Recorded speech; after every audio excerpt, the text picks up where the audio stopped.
286 yılında Kraliçe Brolina Ornet, Kamasilva sınır kapılarını tekrar açtı ve Drekan ile Kalfeon'a elçiler gönderdi. Kamasilva kraliçesi, Kalfeon'un Kamasilva'ya askeri destek göndermesi için iki ulus arasındaki Şafak Paktı'nı imzalama çağrısında bulundu. Kalfeon, verilecek yardımın koşullarını değerlendirmek için bir delege gönderdi. Ancak delege, Kamasilve'nin ışığının geri gelmesine yardımcı olduktan sonra Kraliçe Brolina Ornet askeri yardım talebini geri çekti ve Cumhuriyetle herhangi bir ticaret anlaşması yapmaktan vazgeçti. 51 yıl sonra Kamasilve'nin ışığının geri kazanılmasıyla Aduir'in kapısı yeniden açıldı. Mühür ağaçtan çıkarıldı. Lutrakonlar dünyaya geçiş yapabilir duruma geldi. Cenel kardeşleriyle yeniden bağlantı kurduktan ve bağlantının kesilmesinden bu yana neler olduğunu öğrendikten sonra onlarla ittifak yapmaya karar verdiler.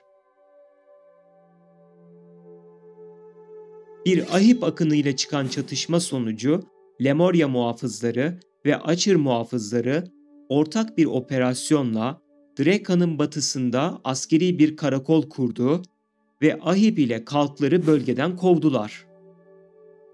Sefir'in Ahipleri Tunkuta'nın Troslarını manipüle ederek onları Dikenli Ağaç Kalesi'ne taşıdı ve ormanlarını koruyan Mavi Alev'i söndürmeye başladılar. Ayrıca Dikenli Ağaç Ormanı'nın tepesindeki Harap Kale'nin kontrolünü ele geçirdiler. Aziz Ambelif komutasındaki Cenel kuvvetleri Duzak Tüneli'nin her iki tarafının kontrolünü yeniden ele geçirdi.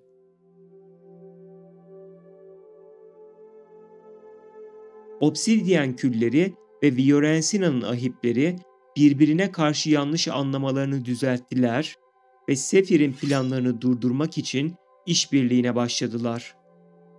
Sefir ise o sırada Dikenli Ağaç Kalesi üzerinde kara güneşi yükseltme hazırlıklarına başladı. Kamasilve ağacını canlandıran maceracı, Kraliçe Fiorencina Odor'un güvenini kazandı ve Ahibe denge taşının yapımında yardımcı oldu. Bir Drakanya, Ereta'nın kupasını saklayan bariyeri kırdı. Ancak fedakarlık yapması gerekti ve Tışira'da Unix'in korlarını içeren mangala kurban edildi. İkinci bir Drakanya çıktı, Erebyork'u yendi ve 7. cadının gücünü elde etti. Böylece tekrar uçma yeteneği kazandı. Bir muhafız, Bahitram klanı tarafından Unix'in korlarını içeren mangala yönlendirildi. Söz konusu muhafız, damarlarından akan Labreska'nın siyah kanını uyanışa geçirdi ve yeniden parlayan kutsal alevin küçük bir kısmını ele geçirdi.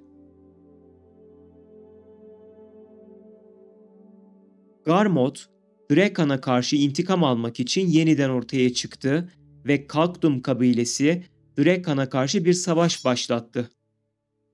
Drekan'ı ejderha ve kurtlara karşı savunmak için Drekan ordusu kuruldu. Bir muhafız ve bir Drakanya, Duvenkur'unu ziyaret etti ve Şef Durgef ile ayrı ayrı konuştular. Bir maceracı, ordu ve Şerekan hayaletlerinin de desteğiyle Garmot'u yendi ve onu kaçmaya zorladı. Batı muhafız kampında devriye birlikleri tarafından yaralı bir Ogre yakalandı. Ogre'nin güneydeki ıssız ormandan çıktığı ve ağaç ruhları tarafından kovalandığı tespit edildi.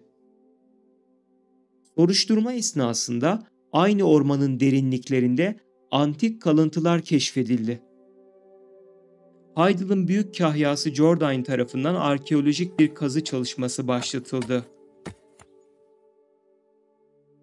Heidel tahtının varisi Jared Domongat kazı çalışmalarını denetlediği esnada kalıntıların sırlarını ortaya çıkarmak için Edan ve ekibini işe aldı. Emma Bartali, Eilen ve bir maceracının yardımıyla Hron Kalesi'ne hapsolmuş tüm ruhları kurtardı. Böylece kadim taş odadaki Kron Kalesi'nin son kehaneti de gerçekleşti ve Emma'nın ailesine musallat olan kabuslar sona erdi. Jordain Lucas, Calpheon'a karşı planladığı isyanı başlatmaya karar verdi. Ancak bundan huzursuz olan Crucio, tahtın tek varisinin geleceğini korumak için bu fikre destek vermedi. Jordain, karanlığın hükümdarı tarafından ele geçirildi ve yerleşik barbar kabilelerin ve karanlığın güçlerinin yardımını alarak Calpheon Cumhuriyeti'ne karşı askeri bir sefer başlattı. Kalis, üzerinde S harfi bulunan imzalı bir mektup gönderen biri tarafından tehdit edildi. Kısa bir süre sonra Dahat Serik'in gizli kızına benzeyen bir kişi şehirde belirdi. Francesca Serik ve Calpheon tahtının tek varisi olan S olduğu düşünülen kadın hapsedildi. Ancak birçok kişi Kalis'i kadının Francesca Serik olamayacağına, çok genç olduğuna ve Francesca'nın onun 2 katı yaşında olması gerektiğine ikna etti. Kadın serbest bırakıldı. Belmorn, kadim ışık ve gizli muhafızların yardımıyla bir maceracı tarafından mağlup edildi. Artık Cumhuriyet'te aranan bir kaçak olan Jordain firar etti. Yolsuzluğun efendisi Kızarka'nın ruhsuz bedeni Serendia tapınağında çağrılmaya çalışıldı. Kalis, maceracı klanlarından onu durdurmalarını istedi.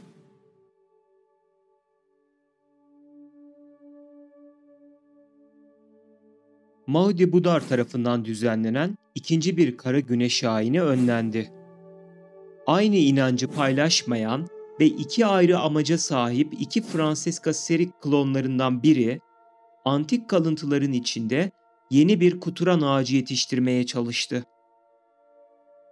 Calpheon'u işgal etmek ve tahtı kendisi için geri almak amacıyla Illezra zamanından kalma karanlık enerjiyi kullanarak askeri bir güç toplamaya başladı.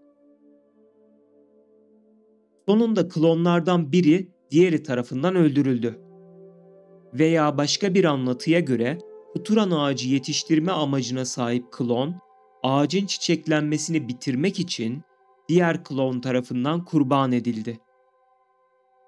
Kızarka, Serendia ve Calpheon'da 2 farklı girişi olan tapınakta kısmen çağrıldı.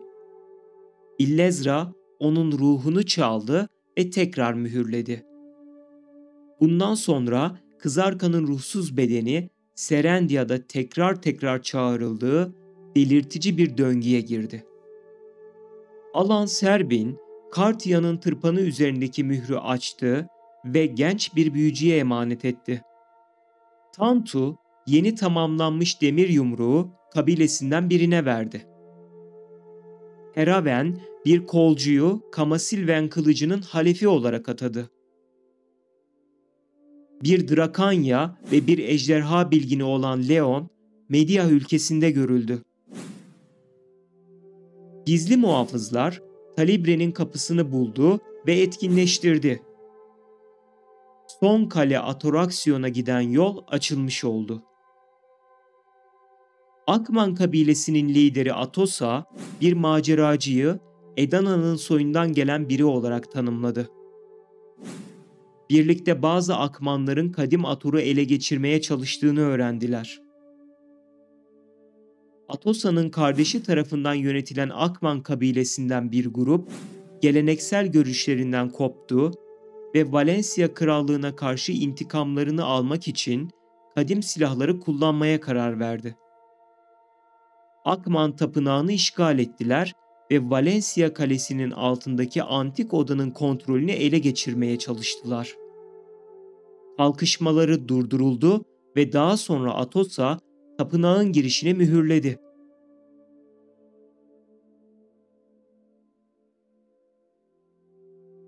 Lavanya Birliği, Oberyn Birliği'nin ticari rotaları üzerinde hakimiyet kurmak için bir casus aracılığıyla suikast düzenlemeye çalıştığı ortaya çıktıktan sonra çöl ticaret yolunun kullanım hakkını kazandı.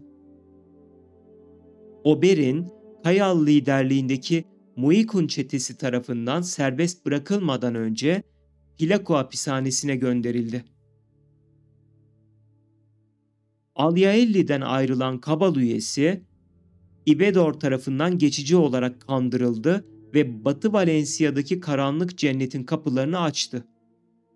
Uyanış kitabında öğretilen öğretileri hatırlayarak aldatmacanın farkına vardı ve kapıyı kapatabildi. Bu süreçte Ibedor'un gücünün bir kısmını emdi. Edana'nın soyundan gelen kişi, beyaz giysili cadı Illezra tarafından Ataraxion'a çekildi. Kompleksin 4 biyomundan ikisini keşfettikten sonra Illezra, Atomagia'nın kalbi olarak bilinen eseri çaldı ve ortadan kayboldu.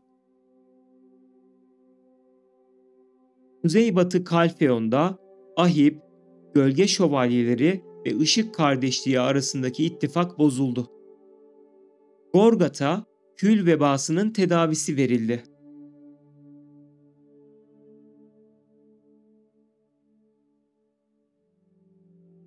Bu aşamaya kadar izleme nezaketi gösterdiysen teşekkür ederim. Kendine çok iyi bakıyorsun.